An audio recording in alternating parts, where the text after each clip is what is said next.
Very good. We are live and we are recording. And welcome everybody. This is Kubernetes Open Source SIG API Machinery bi-weekly meeting. My name is Federico Bongiovanni. Today is March 4th, 2026. We have a very nice packed agenda, surprisingly, because until one day ago it was a little bit empty, and now everybody has topics to discuss, which is always welcome. So with that, why don't we start in order? And let's see. So Amit, are you in the call or somebody representing the first one?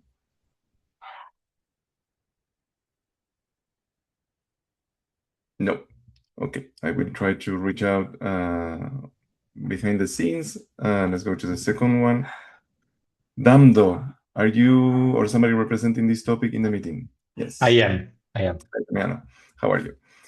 Hey, nice to Yeah. meet you all. Good with First you. time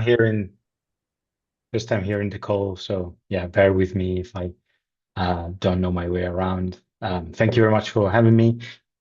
So my topic is about TLS curves and specifically adding support for TLS curves, also known as TLS curve preferences in Kubernetes. So this change is about allowing certain use cases where users of Kubernetes may need to have a way to specify something called TLS curves, which is a way to exchange keys before having a full TLS secured connection, right? And fortunately and luckily, Go allows us to do this through the Go TLS config quite easily. And we have this Go TLS config quite, unanimously in lots of packages that we use for the API server, for the component base, which is then used for things like Fallback proxy, cluster API. We have it in the cloud providers. So it's quite an easy change. I have put up a pull request for it. Like implementation wise is quite easy. What we want to try and see if there is like an agreement to get it in. It's quite mechanical, as I said. It takes basically it adds a flag to these places I mentioned and allows you to then have the secure serving options structure, which contains all these TLS flags to be populated with values that come from the outside. These changes are following the same pattern that TLS mean version and TLS cipher suites follow. So it's like very similar in implementation wise. And it is important for certain use cases where users of Kubernetes need to specify these values where the defaults are insufficient, for example. And I can expand on that later if there are questions. Joe, I see you have a. Yeah, so is this something that SIG Auth has already reviewed in detail? So I have posted this in SIG API Machinery like I think a week ago or a couple of weeks ago. We have had a thread discussion on this. David, Jordan, and Mo were involved as well as other folks, Kevin. Yeah. Okay. So yeah, the discussion was held in that SIG rather than Auth. It might have been my bad. As I mentioned, I think that's right. The reason I asked is because I think SIG Auth is the expert group on what the settings should be and how they should be used. API Machinery, I can see some involvement here in the fact that these are going to be our components and some of our infrastructure that the flags go through. Any of the other leads can disagree with me, but I'm of the opinion that like SIG Auth should be the primary reviewers for what the settings should be and all that kind of stuff.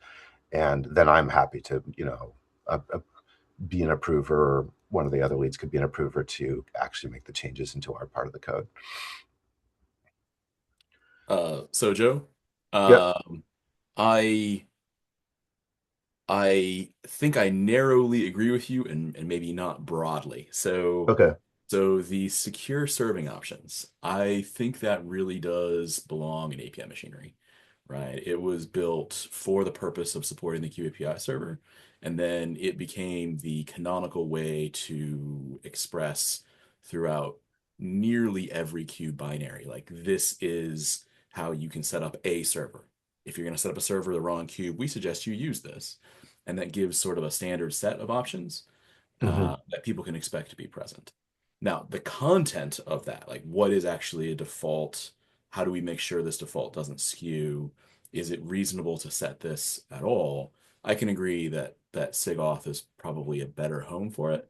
And I think that Mo actually left a pretty concrete next step Okay. of get up with the Golang team and figure out if they believe that this setting that they bake into a version of Go and then ship is so perfect for all time that it should never ever need to be customized, and every customer everywhere will agree that the values were perfectly chosen. I'm doubtful that they are so perfect in Go that we don't need this. But I do believe that is the next step. Yeah, Okay. I look at this particular setting similarly to the Cypher plumbing. I think the Go defaults are reasonable for 98% of users, and the 2% of users that maybe do need to tweak it probably aren't aware of the burden they're taking on by starting to set it. But it doesn't offend me to make it possible to set. I don't think we would ever move away from the Go defaults, like in terms of what we let the defaults be. I really don't want to take on that burden, but I think the plumbing of it is similar to how we plumb Cypher, so it doesn't really offend me. Yeah, I agree with both those things, right? It's often we have a policy. Are you sure your policy makes sense? Well, we have the policy. Yeah. We will make it possible for you to fulfill your policy. And So the one question I had was about like the user facing names for those things. The fact that the current pull request is using the IANA assigned names, sort of like with some case smushing. That's probably the best human friendly option we have. Another alternative is to use the IANA numbers, which is not human friendly, but also nothing about this setting is human friendly. So, yeah. getting an answer from Go about whether they could possibly expose that would be a good thing. And then the shape of like, do we go with the IANA numbers? Do we go with names that we hope will be compatible with something Go surfaces to us in the future? That's just sort of an implementation detail, but I'm happy to chase that on the pull request. Kevin? So I know the Min TLS version and Cypher suites were added a little while ago. I was curious, like going forward for this one, like should we consider end-to-end tests and like at least some documentation about these fields? Because like I don't actually know what we have on API version or TLS Cypher suites because I think it was implemented a while ago. I would be satisfied with a unit test that demonstrates that setting this actually wires up the option in the TLS options, and point documentation at the Go documentation and leave it at that. Okay. All right. I guess, yeah, that's fine then.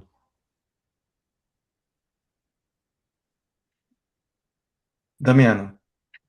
Yeah, Thank you for commenting on it. Useful things I heard. For some of these things, we have already taken action. For the unit tests, there is one already. If I need to add more, I'm more than happy to. I think I followed what we have for Cypher Suites. For end-to-ends, I think I agree with what David said. I've not seen any for Cypher Suites, and I think it would be hard to set them up. And in general, we would be testing more Go tests already. So yeah. Regarding IANA names and the way we want to expose this value from a value standpoint. At the moment, unfortunately, differently from what we have for Cypher Suites, there is no way to get a list of the Go ciphers, in this case, the Go curves from Go, whereas there was one for ciphers, right? So I've opened a enhancement proposal for them to just expose the list of the names, because at the moment what they do is they have constants for the curve IDs, which is what Jordan was hinting at, and those IDs are just integers, and they are quite ugly in my opinion, and not IANA compatible from like a UX perspective. So yeah, I just raised a proposal for that. Regarding the other point that was made about us checking with the Go team, as I mentioned on that thread, and under the suggestion of Mo, I've emailed Filippo Valsorda, which is he's a fellow Italian and one of the Go crypto authors, especially around TLS and TLS 1.3. So I've emailed Filippo, hoping he will provide some guidance on whether that's something that it's okay from a Go perspective. My personal take on it is, after having read Go's internals about this, is that the way to select these curves is not a way to order them or to just say, I want to do something completely different. Go exposes a set of curves, and then you can basically say, okay, I want them all, or I want just a subset of those. And so if that's what Go exposes, I would trust they have given thought about it, especially considering that we have we have seen a change in how they do this, where previously you could order the slice of the curves and give it a preference, whereas now you can only say, I want to exclude some of them, and then Go will still decide to the subset you gave them which one it prefers, and it's going to prefer that through internal logic, probably based on the security of the curves. For example, selecting MLChem, post-quantum crypto exchange methods versus more Yeah, weak methods. I just want to make sure we're not surfacing something and making promises that we can't keep long term if Go changes its behavior. So Mo had a hand, then we should probably move on. Yeah, absolutely. Go on, Mo. Yeah, it was just, for me, just the reason to ask the Go team is mostly just to cover our bases, to make sure that we don't miss things we don't understand. And maybe not exactly what Jordan said about making guarantees that we can support. It's more like, if they were going to expose it, what aspects of would they expose, and how would they go about it? And would they ever want to expose it, in the sense of like, do they feel it's a reasonable thing to offer? They might say, yeah, it's fine. That's why we gave you the knob on TLS config. Or they might say, there's lots of knobs that are there that we don't necessarily think you should ever set because bad things happen. But I'm not concerned about the wiring, and it is unfortunate that we have to come up with some UX to configure it, but I guess we will come up with something. So if Dom has already sent out the email, Jordan, in the past, you've been able to poke pretty effectively. Can we say if there's not an answer for at least a dialogue by maybe the end of this week. Could you help us find the guy? Sure. Appreciate it. Big side. Okay, thank you, everybody. Hopefully, Damiano, can I ask you to summarize the next steps, the outcome from this conversation in the document? So yes, we absolutely. are... I can. Okay. Yeah, I can add a follow up to that. Thank you so much for helping. Very good. Let's move to the next one. Do we have? I cannot even pronounce this nickname. Yeah, my name is Radostin. Hi. Okay. Hi, Radostin. Yes. So we have been discussing in the checkpoint restore working group essentially how to introduce pod level checkpoint restore, or essentially how to extend the current container level checkpointing implementation to pod level. And one of the challenges that Peter from SIG essentially pointed out is that essentially what we can do is we can implement at kubelet level the pod level checkpoint restore functionality, meaning that the kubelet can create a pod and can restore the containers from checkpoints. The problem is, how do we tell Kubernetes that this pod has been restored? And essentially, this is the point that Peter made, that essentially we need to extend the current enhancement proposal to cover essentially an API interface at essentially the API server that would allow us to essentially restore pods, checkpoint and restore pods. And we have been discussing what is the best way of designing this API, and we need some feedback on whether we are taking the right approach. Essentially, what we are currently looking at is introducing checkpoint and restore sub-resources for pod. So the idea is that we can essentially trigger a checkpointing mechanism that will essentially go through the kubelet and then to the container runtime. The container runtime would know how to create a pod checkpoint. And then it's kind of similar to restore. The problem is, the main difference is that essentially restoring a pod has some, it's what we currently do today is we essentially create a copy of the pod specification, and we modify the container, essentially the container image to point to a checkpoint image. And then we're essentially creating a new pod that is restoring the containers.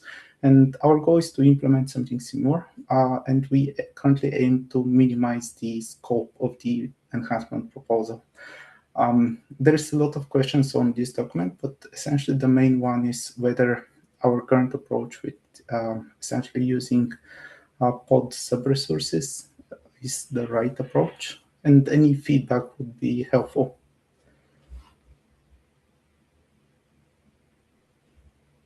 So, question about what this does mechanically, right? So if I hit this checkpoint, let's imagine it as a sub-resource, does something is it actually persisted in your current model on the pod, or is it a separate concept of some kind that is distinct from the pod?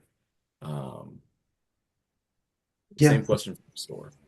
So essentially what we currently do in the proof of concept we have is essentially create a tar file that contains the checkpoint files. So essentially for every running container in the pod, we use the checkpointing mechanism as part of the container runtime to create essentially a tar file artifact that essentially contains the set of image files that represent the runtime state of the pod. And Victoria here is also from the working group. Vicky, you have your hand. Do you want to answer this question? Or yeah, hi. So I'm not sure if your question was directed towards like the pod object itself, but we are discussing also whether sort of introduce new resource, like custom resource definition to hold the information about checkpoint and restoration, or whether to extend pod spec, and asking here in the API group will also aid in this decision, because I guess that maybe introducing like a sub resource would mean that we would extend like the pod spec and maybe not create a custom resource. And we are not entirely, we have not entirely decided on the next steps of this. One of the approaches we have been also discussing is to like keep the pod in the environment and only sort of suggest with like a new status or new phase that the pod has been checkpointed or it's in the checkpointing process. That is a quite important distinction. And maybe only like have a pod object devoid of its content, so there are no running containers. So essentially there is currently no clear decision on whether like this pod stays or what is being done. And in order to answer that, we also need to talk to you about the restore API overall. Okay. I think I'll share some thoughts, and I would invite others who've been here and lived through some of this to share them as well. When I think about a sub-resource, I think we have a couple different kinds of sub-resources. There are some sub-resources that launch sort of a point in time thing, but they're usually, and these I would put in like the logs exec port forward category. And then there are sub-resources that change, sort of give a narrow projection of what is changeable inside of a resource. So here you might see something like resize, or what do we call the ephemeral pod one? Like there's an ephemeral pod one, and there's binding. And those change the underlying pod in some way, and they're sub-resources to limit scope, limit authorization. That was an easy way to do that. It sounds like you have described a thing that has its own status that may be invocable multiple times, I'm not sure, and then maybe referenceable by something else. It sounds a lot like it would be something that either could or should be modeled separately. That would be my first blush thought. Like if you don't have a reason to put it inside the pod, I don't know that I would place it there. Does that make sense? So I guess our goal is to have an API that would allow us to create a checkpoint for a specific pod. For example, it's kind of similar to how you would create or delete a pod. So, for example, creating a checkpoint is very similar to essentially deleting the pod, but we don't actually modify the state of the pod. Essentially, the pod continues to run. We just save a snapshot of the runtime state. So the CPU state, the memory, and it could also include GPU state. And then the restore functionality is very similar to creating a new pod. So essentially, we perform exactly the same actions like creating a pod, and then we just restore the runtime state, the execution state of the containers. Did that answer your question, David? I think it helped me a little bit. I see Jordan's got a hand. This reminds me a lot of the snapshot API from storage, where you have persistent volumes and users can request a snapshot be taken and then later use that snapshot to populate a new persistent volume.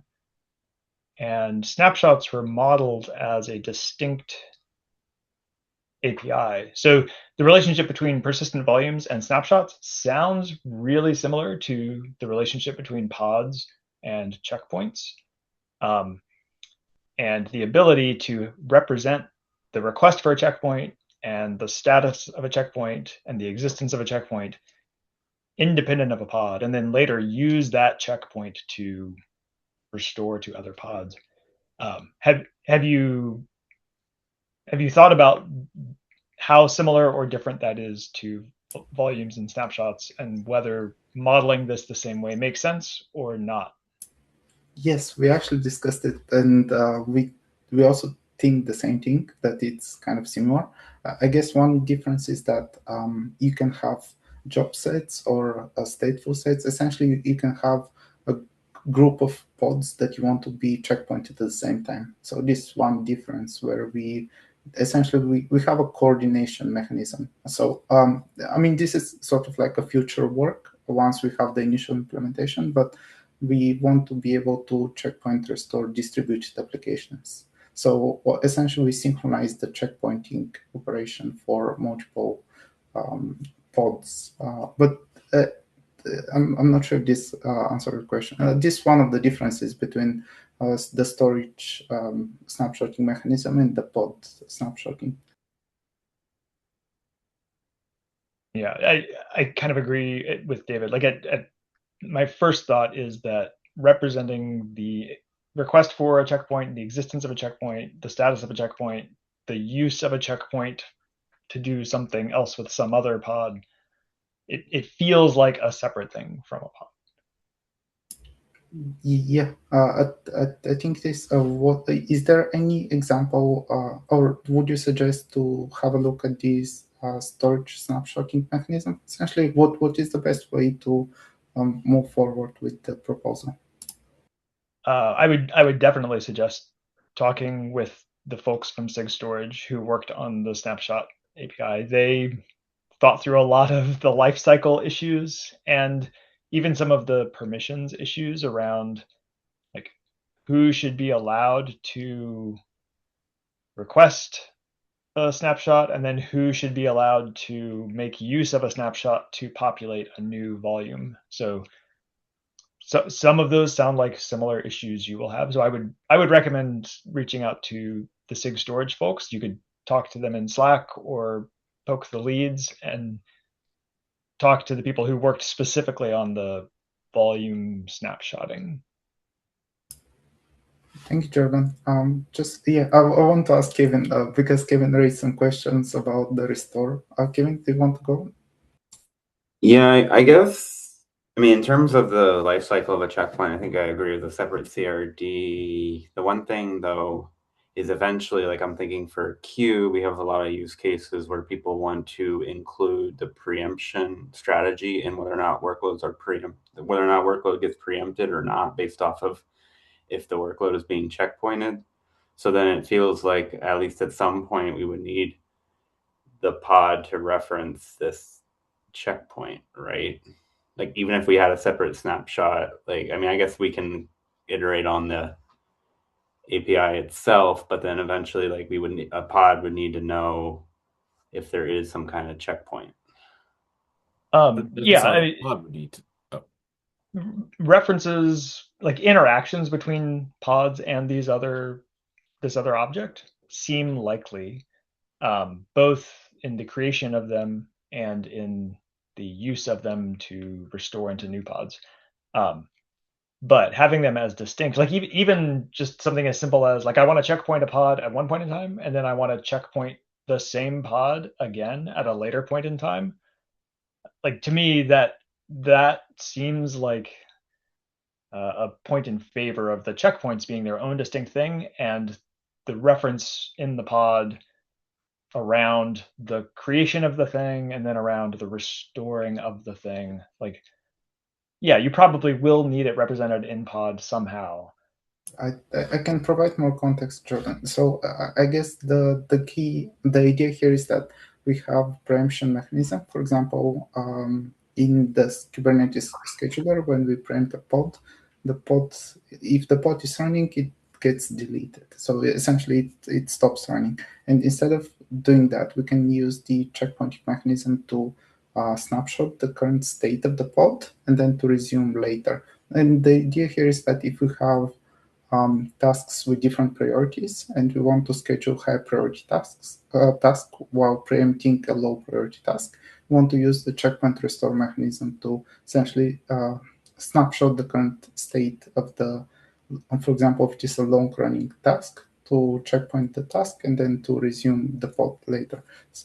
So we don't want to move it to a different, to a different node or to go through the rescheduling, but essentially This is one of the use cases that we're targeting, to be able to use checkpoint restore for preemption. David asked a good question in chat. Can a checkpoint outlive the pod that it was created from?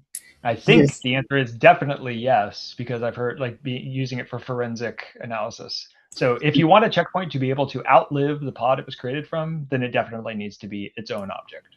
Yes, and one of the use cases is actually to use checkpoint restore to accelerate the startup time of applications. For example, inference services like VL1 is one of those use cases.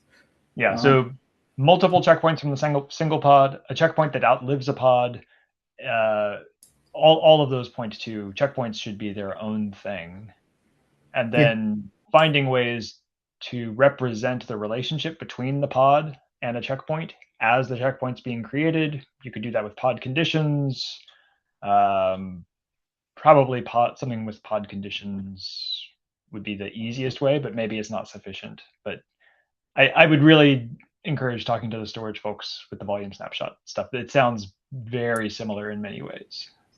Mm-hmm. And one last question, I guess, is what would be the best way to minimize the scope of the proposal? So essentially, our goal is to create like a minimal minimal proposal that will allow us to implement the functionality, but to leave most of the use cases like live migration, for example, for future. Do you have any advice on essentially how to iteratively progress with this cap?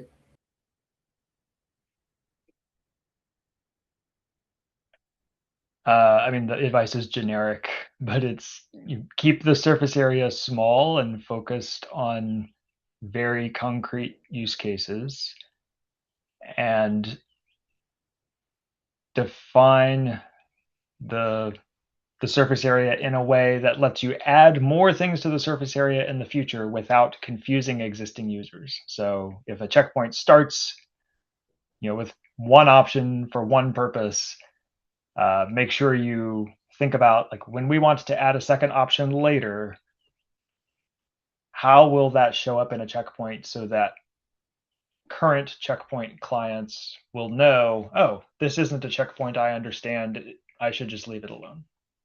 That's generic advice, but that's generally how we try to stay focused but allow for future additions. Yeah, thank you, Jordan. I think this I don't want to take more time because I see that there are a lot of items on the agenda. Thanks so much for the feedback. Yeah. So Radostin and Victoria, maybe if one of you can capture the main points of the discussion and next steps, and then we can review offline, that would be great. Yeah, I can do that. Yeah, thank you. I appreciate that. Thank you. Okay, next one is Marek. Marek, you have the camera. Oh, yeah. Okay, I wanted to talk about consistent reads from cache. It's a beta feature that is, pretty, I think, good and working. But I mean, outside of like even GAing, there is one problem I wanted to discuss and get quick opinion which direction we should go within, let's say, reasonable scope that we can do sooner than later. So I described the issue high level. Constant reads from cache works if the cache is not delayed by 3 seconds, but if API server connects to just one etcd, or I don't know, etcd is delayed or disconnected by network or defragged, in this case, it can easily go out of those 3 seconds, which was the previous default for watch being stale. And this fallbacks to reads from etcd, which are bad for 2 reasons. First, they're very inefficient because there's a lot of copying on memory. And second, APF is totally unaware of it because APF assumes that the cost of the request doesn't change. So this can be a huge memory jump because a lot of requests can go in pretty fast. So in that, if we are even talking about 1-2 gigabytes of pods, we are talking about like 100 gigabytes of memory allocated on etcd and 100 gigabytes of memory allocated on API server. So I see like three, at least now, possible solution or thoughts about that, or things that came to my mind just before the meeting. First, push the fallback further into APF, so the storage will reject the request with custom error or whatever error we use, and then it could be handled by APF, and APF could recalculate the cost of the request based on the fact that cache cannot serve it. So we will we cannot update the cost. We can go back the pipeline and redo it again. And this sounds like something we could do in one, like still before the code freeze. The problem is it will maybe save like us 10x less requests, but those requests, so we get from 100 gigabytes or 200 gigabytes of allocations, we get 20 gigabytes of allocations because we will have 10 times less requests. Second, there is ongoing proposal, if you don't know, to do range streaming, which is great, but it will take some time. And also, Kubernetes doesn't still allocates keeps everything in memory at once. So I don't. We will save memory on etcd, but API server, I don't know if it will be much better. I think it will still have 100 gigabytes of memory allocated. And third, I think solution that I know David will like the least, but something that I've been trying to convince people, like if it's bad that we have a system that is designed to degrade in a way that makes things worse. So if you don't have CPU, you're overloaded, etcd is not catching up, so you decide to fall back, or the watch cache is stale, so you decide to fall back, so you make things worse by using more resources, which is a little bit bad. So if the reason the watch cache is lagging is because etcd is bogged down, then yeah, it makes it worse. But yes. I think our main reason for the fallback was like unknown other reasons that consistent read from cache might have not gotten its response. So if the reason is because etcd is overloaded, then yeah, punching through is going to make it worse. But if there was some other reason, then punching through preserved existing behavior, and that was our main concern. So opening, I know, for discussion if this really changed, because we are seeing now in production cases where APIs, watch cache cannot keep up, or it gets stale from back pressure. So and this is like the old document that was presented and maybe a little bit discussed on KubeCon US about like we should try to drive or reduce number of systems that make things worse when things are overloaded.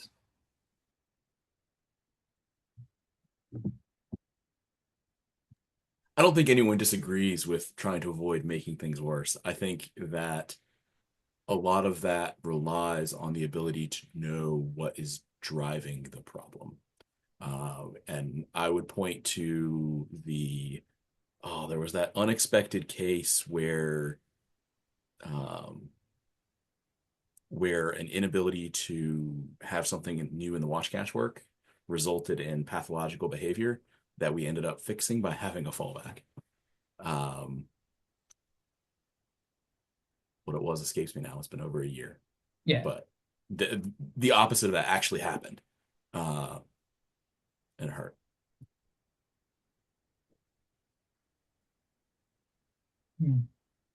An approach that accounts or treats requests that punch through as significantly more expensive to help throttling protections, maybe help slow things down, like something like that. I'm in favor of. It is more expensive to punch through to etcd. We should account it that way if we can.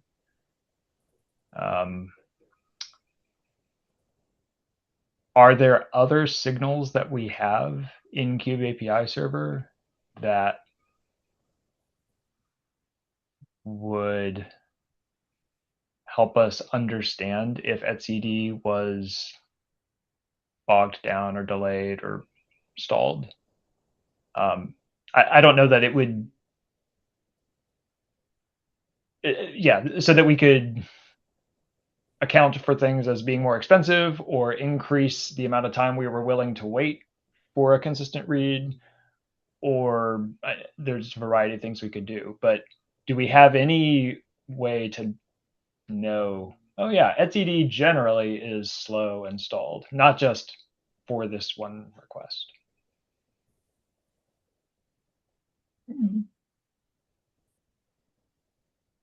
Hard to say. I mean, depends how hot you run etcd, and that will be different for on different cases. I mean, you said about like increasing the cost. That's already like a logic that we have in APF that's based on somewhat inaccurate or somewhat guess that is not fully synchronized between APF and delegation logic.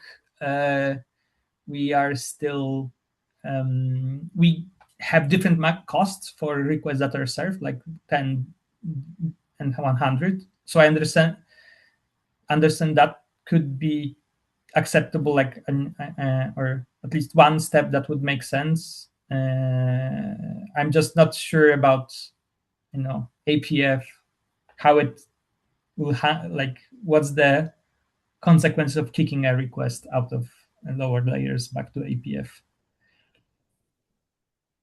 or how complicated. I don't think it's been done before. So yeah.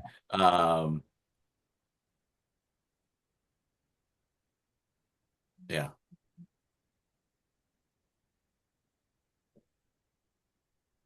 Okay. Yeah. And on how to guess what is overloaded. I don't know. It can be. I mean, as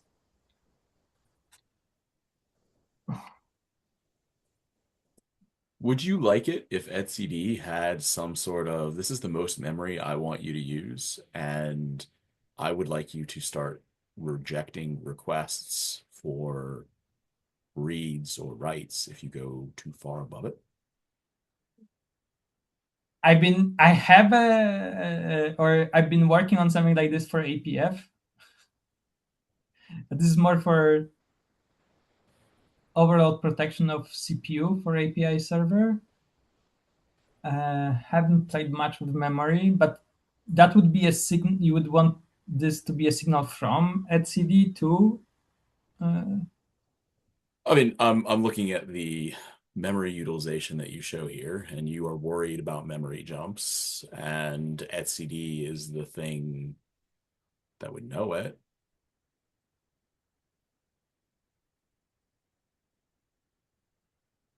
Yeah, but still that would require us I mean, assuming if we kick back the request to APF and we made APF memory aware, are you saying we should do something custom here? I mean, I'm just thinking like the absolute simplest thing that you could do would be to, I don't know, have etcd return a 500 and not expand its memory, and whoever it is relists again eventually, and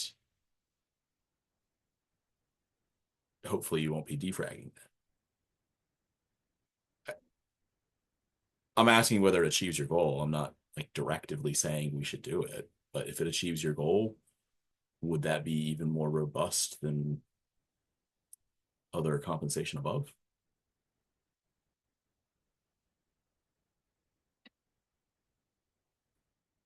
Or do you not have a memory objective? Like maybe you have like you prefer it to be lower, but you can actually burst just fine. Yeah, that's a good point that we could, if API server is unsure why the watch cache is falling, is stale. Maybe it could be handled by etcd.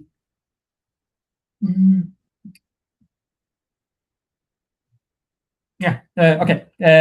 I don't think we will figure it out, but I will try to gather the ideas and take a look. And so, outside of the thirds, or from what I hear, outside of the third options of the first two seems reasonable, right? Is there a way that we could either make defrag less disruptive or set our timeouts to defrag is just an example of, yeah, I just brought defrag because I have like one example, but I've seen both cases of, or we've seen a lot of cases, like David said, he even remembered more, but yeah, I've seen cases where defrag is a problem. I've seen cases of number of write throughput is too big, is causing, etcd, etcd and watch cache do not keep up, and makes things worse. I mean, it's slowly like the latency or the delay of watch cache on one of the control plane VMs of API server growing rapidly, and this causing even making things worse for other, like it propagating to other servers. I'm wondering if there's some way we can make sure that the cure is not worse than the disease here, right? Like if the system's going slower and the result is that we now start sending requests straight to etcd, and that makes things even worse, doesn't seem like the best failure mode. I can't remember how we instrumented the fallback. Do we have visibility to it just after 3 seconds of watch cache not catching up, we fall back. Right. So if the consistent read fails and we do the fallback and that also fails, that's a pretty clear case of making things worse, right? Because we did something expensive and we still didn't succeed. So that's bad. Like, knowing that happened, that would be a useful data point to, like, if people who are running at high scale had metrics about like how often are we falling back and how often is the fallback also failing. We have a metric for that. Okay. We calculate fallbacks, how many requests went through fallback and how many successes or failures in fallback. Okay. So knowing proportions, like how often is the fallback, like at least in the context of the local request, how often is that good for the local request and how often did that fail anyway? That would be useful to know. They mostly succeed, but okay, that doesn't help our case a lot. Yeah.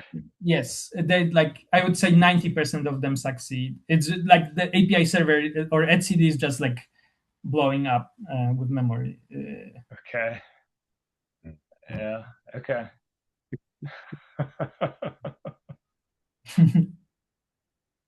David stopped listening after they mostly succeeded. My work here is done. Time to go home.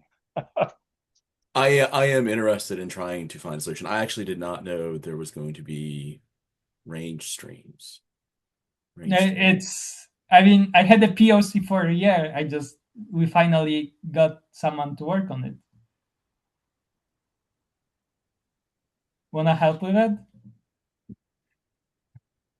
I haven't even read it yet, so I couldn't say. But yeah, I do find it interesting. I do wonder if we want an absolute cap. There are consequences to an absolute cap that we probably wouldn't like. But I wasn't sure how severe or urgent an issue it was. Okay. Yeah, so I will keep thinking. I will try to maybe send an issue for proposing the first and seeing if POC works for the APF, and for others we will keep discussing it further. Okay, thanks. Thanks, Marek, and thank you for leaving me some minutes to go to the last topic. Christoph, are you around? Yes, I'm around. Can you hear me? Yes, we can. So I took over the talked about in December. And as Joe has promised, he reviewed the test. So this makes great progress. But I have still 2 pull requests, which are very slow in progress. So on one of them, Stefan was last reviewer, but I'm not sure that he's committed on it. I pinged him several times, but he seems to be busy with other stuff. So I would like to have maybe 1 or 2, as many reviewers as I can get on the other 2 topics. On the dry run PR, which is the only one that touches non-testing code, it's just basically having a dry run. I have reviews from Ada and Ben, but it would be nice to get maybe another reviewer on that, because both of them are colleagues of mine. So it would be more heterogeneous in feedback. I'm just scared after Jordan said in the SIG off meeting that it's about time to get done before the code freeze. Maybe I'm just paranoid. I wouldn't say so. Is there someone from Red Hat who is interested enough in that first PR that you have that they would take a look at it? And probably I see Ben hasn't dropped an LGTM on it yet, or Arda. Yeah, I'm massaging him. So yeah. Yeah, for the first one, I didn't find any. And the funny thing is that, and it's quite interesting that it's not an aggregation. This is one of the things that Stefan highlighted. It's basically capping the errors at 100 and not an aggregation to 1. Yeah, so I don't have any reviewers yet who are willing to take a look. I reviewed it and I had several comments, but I don't know if I'm too much tainted because I'm working on it, and if an LGTM from me would have any value. I'd be very interested if there was someone at Red Hat who was interested enough in the feature to review this code at least first. And in the other PR, right, neither Ben nor Arda have said they like it yet. Okay, so the action item would be for me for the non-list error aggregation. I've tried to find someone within Red Hat. Then it would be too late if I come to the next bi-weekly to get an approval, right? Is someone interested outside of Red Hat to take a look at it? Please. I can ping Stefan to see. I think everybody's busy.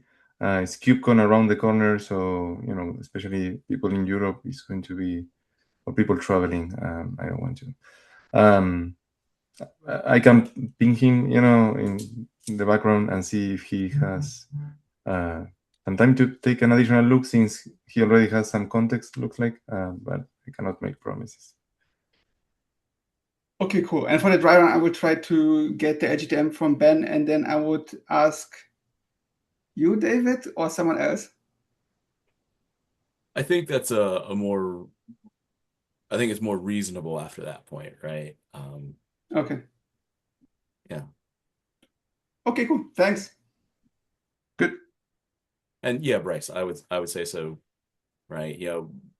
Ben has been reviewing stuff for a while. Arda has been working in SIG CLI for a while. Once we reach that point, that's a pretty reasonable thing to ping the channel. Okay, thank you a lot for the help and the guidance. Very good. Thank you for coming here. And I think that concludes our list of topics. Super deep, technically interesting topics. Thank you, everybody, for coming. I will move the first one to the next meeting. And yeah, I will upload the meeting later and notify everybody. Thank you for coming. I hope you have a good rest of your day and week.